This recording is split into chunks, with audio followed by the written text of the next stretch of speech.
sent nuclear secrets potentially to countries like Syria. When we re-engaged, because again, the Bush administration reversed course on this, then we have at least made some progress, although right now, because of the problems in North Korea, we are seeing it on shaky ground. And I just have to make this general point that the Bush administration, some of Senator McCain's own advisors, all think this is important, and Senator McCain appears resistant.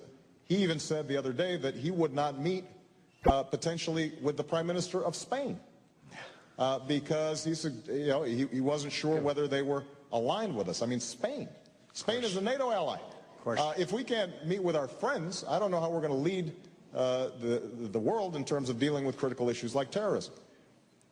I'm not going to set the White House visitor schedule before I'm President of the United States. I don't even have a seal yet. Look, Dr. Kissinger did not say that he would approve of face-to-face meetings between the President of the United States and the President Ahmadinejad. He did not say that. Of course not. He said that there could be secretary-level and lower-level meetings. I've always encouraged them. The Iranians have met with Ambassador Crocker in Baghdad. What Senator Obama doesn't seem to understand, that if without precondition you sit down across the table from someone who has called Israel a stinking corpse and wants to destroy that country and wipe it off the map, you legitimize those comments. This is dangerous. It isn't just naive. It's dangerous. And so we just have a fundamental difference of opinion. As far as North Korea is concerned, our Secretary of State, Madeleine Albright, went to North Korea. By the way, North Korea, most repressive and brutal regime probably on earth. The average South Korean is 3 inches taller than the average North Korean, a huge gulag. We don't know what the status of the dear leader's health is today, but we know this, that the North Koreans have broken every agreement that they've entered into. And we ought to go back to a little bit of Ronald Reagan's trust but verify, and certainly not sit down across the table from without precondition, as Senator Obama said he did twice. I mean, it's just dangerous. Look, I mean, Senator McCain keeps on using this example that suddenly the president would just meet with somebody without doing any preparation, without having low-level talks. Nobody's been talking about that.